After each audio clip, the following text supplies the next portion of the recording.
आकाशवाणी भोपाल से प्रस्तुत हैं प्रादेशिक समाचार।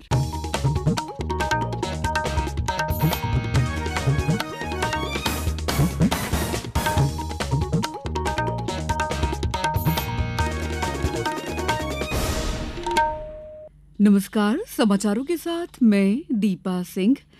सबसे पहले मुख्य समाचार।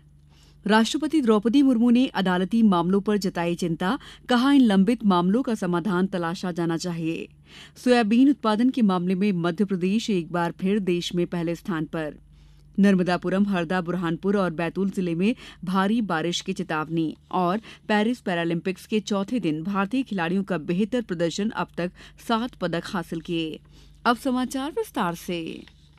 राष्ट्रपति द्रौपदी मुर्मू ने कहा है कि लंबित मामलों को कम करना न्यायपालिका के लिए एक बड़ी चुनौती है। नई दिल्ली में कल राष्ट्रीय जिला न्यायपालिका सम्मेलन को संबोधित करते हुए उन्होंने कहा कि सभी हितधारकों को एकजुट होकर लंबित मामलों का समाधान तलाशना चाहिए। इस अवसर पर राष्ट्रपति ने सर्वोच्च न्यायालय के ध्वज और प्रतीक चिन्ह का अनावरण भी किया। केंद्रीय विधि और न्याय मंत्री अर्जुन राम मेघवाल ने सर्वोच्च न्यायालय की स्थापना के 75 साल पूरे होने के अवसर पर कहा है कि न्याय प्रणाली का एक अच्छा तंत्र नागरिकों के लिए उपलब्ध होना चाहिए।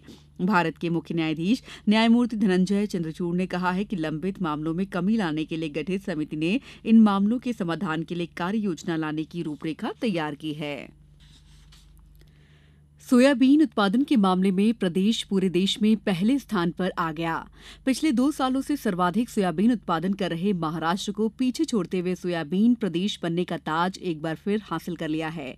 भारत सरकार के आंकड़ों के अनुसार प्रदेश में 5.47 मिलियन टन सोयाबीन उत्पादन हुआ, जो देश के कुल सोयाबीन का 41.92% है। महाराष्ट्र 5.23 मिलियन टन के साथ दूसरे नंबर पर है। वर्ष 2022-23 में महाराष्ट्र 5.47 मिलियन टन उत्पादन के साथ प्रथम स्थान पर था, जबकि मध्य प्रदेश 5.39 मिलियन टन के साथ दूसरे स्थान पर था। इसके पहले 2020-21 में मध्य प्रदेश 5.15 मिलियन टन उत्पादन के साथ पहले स्थान पर रहा था। केंद्रीय मंत्री कृषि विकास एवं किसान कल्याण तथा ग्रामीण विकास शिवराज सिंह चौहान ने कहा है कि प्रधानमंत्री नरेंद्र मोदी ने देश में 3 करोड़ लखपति दीदी बनाने का लक्ष्य दिया है। उन्होंने कल विदिशा में लखपति दीदी सम्मेलन को संबोधित करते हुए कहा कि गरीबी से मुक्त गांव बनाने में कोई कोर कसर नहीं छोड़ी जाएगी। श्री चौहान ने कहा है कि अब तक देश में 1 करोड़ 11 लाख से अधिक लखपति दीदियां बन गई हैं।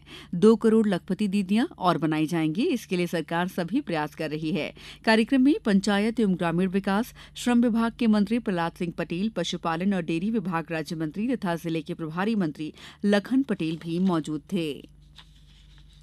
अगस्त महीने में जीएसटी संग्रह में 10% से अधिक की वृद्धि हुई है। पिछले माह में 1,75,000 करोड़ रुपए रहा, जो पिछले साल इसी महीने के 1,59,000 करोड़ रुपए था। रविवार को जारी सरकारी आंकड़ों के अनुसार रिफंड समायोजित करने से पहले केंद्र सरकार ने 30,862 करोड़ रुपए और राज्यों ने 38,411 करोड़ रुपए एकत्र किए। वहीं आयात और अंतर्राज्यीय बिक्री पर एकीकृत जीएसटी का संग्रह 93,621 करोड़ रुपए रहा। घरेलू लेन देन से सकल जीएसटी राजस्व 9.2% से बढ़कर लगभग 1,25,000 करोड़ रुपए हो गया। पिछले साल के आंकड़ों की तुलना में वस्तुओं के आयात से राजस्व 12.1% से बढ़कर 49,976 करोड़ रुपए हो गया। समाचारों में वक्त है ब्रेक का। ये समाचार आप आकाशवाणी मध्य प्रदेश से सुन रहे हैं। हमारे समाचारों को अब आप कभी भी और कहीं भी अपनी सुविधा के अनुसार सुन सकते हैं। ये समाचार बुलेटिन YouTube, X प्लेटफॉर्म और Facebook पर AIR न्यूज भोपाल पेज पर सुने जा सकते हैं। इसके अलावा आप हमारी वेबसाइट newsonair.gov.in पर अथवा न्यूज ऑन AIR ऐप पर भी समाचार सुन सकते हैं। ब्रेक के बाद समाचारों में आपका एक बार फिर स्वागत है।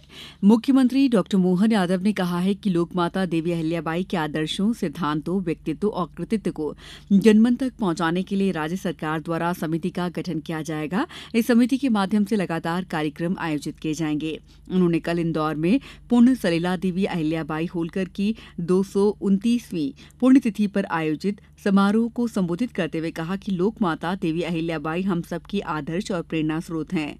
मुख्यमंत्री डॉक्टर यादव ने इस अवसर पर अनुसूचित जनजाति बहुल क्षेत्रों में काम करने वाले श्रीयुत श्रीकांत वासुदेव को गुणीजन सम्मान प्रदान किया। अहिल्या उत्सव के दौरान 1 माह तक विभिन्न प्रतियोगिताओं का आयोजन भी किया जाएगा। मुख्यमंत्री डॉक्टर यादव ने इन प्रतियोगिताओं के विजेताओं को पुरस्कार भी वितरित किए।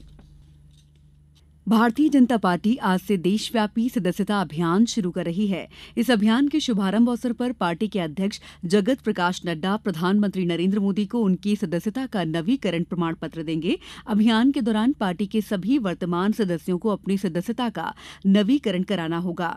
यह अभियान आज से 10 नवंबर तक विभिन्न चरण में संपन्न होगा। पहला चरण 25 सितंबर को पूरा होगा।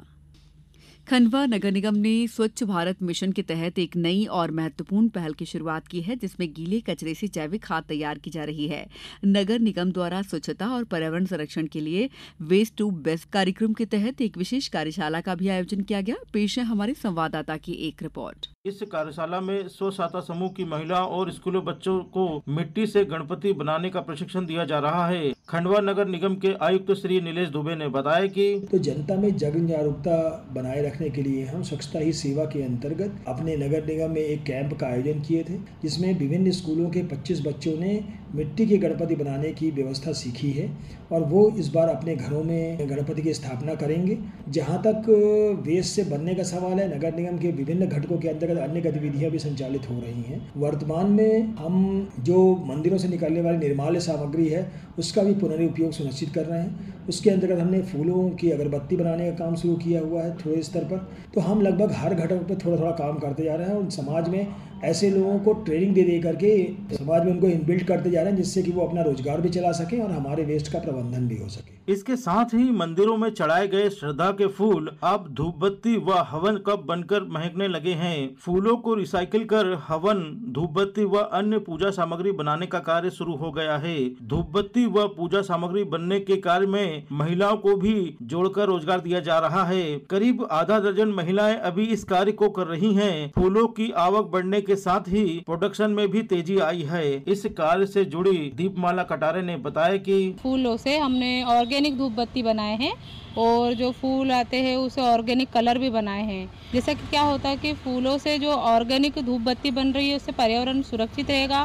फूल सुखा के और उसको पीस के गुगल, घी और राल और लकड़ी का भूसा, ये सभी सामग्री उपयोग में लाके हमने इसी तरह से धूप बत्ती का उपयोग किया गया है। खंडवा से मैं हीरालाल लुंगरे। प्रदेश में एक बार फिर बारिश का स्ट्रॉन्ग सिस्टम एक्टिव हो गया है। मौसम विभाग ने आज नर्मदापुरम, हरदा, बुरहानपुर और बैतूल जिले में अति भारी बारिश के लिए ऑरेंज अलर्ट जारी किया है। वहीं अन्य जिलों में भी भारी बारिश के लिए येलो अलर्ट है। पेरिस पैरालंपिक्स के चौथे दिन भी भारतीय खिलाड़ियों का प्रदर्शन अच्छा रहा। एथलेटिक्स में पुरुषों की ऊंची कूद T47 स्पर्धा में निशात कुमार ने 2.4 मीटर की कूद लगाकर रजत पदक जीता। भारत के पदकों की संख्या 7 हो गई है। इसमें 1 स्वर्ण, 2 रजत और 4 कांस्य पदक है। पदक तालिका में चीन पहले, ग्रेट ब्रिटेन दूसरे और ब्राजील तीसरे स्थान पर है। अब कुछ समाचार संक्षेप में। मैहर की प्रभारी मंत्री राधा सिंह ने मैहर जिले में प्रशासनिक व्यवस्था, विभागीय आधारभूत संरचनाएं और शासकीय विभागों की योजनाओं के लक्ष्य और पूर्ति की जानकारी ली। आगर मालवा में सड़कों पर भटक रहे गौवंशों को सुरक्षित स्थान पर पहुंचाने के लिए नगर पालिका द्वारा अभियान चलाया जा रहा है। श्योपुर में कल सुवासरा थाना क्षेत्र के देवरिया विजय में तालाब में नहाने गए 3 बच्चों की डूबने से मौत हो गई। इस बुलेटिन में इतना ही। नमस्कार।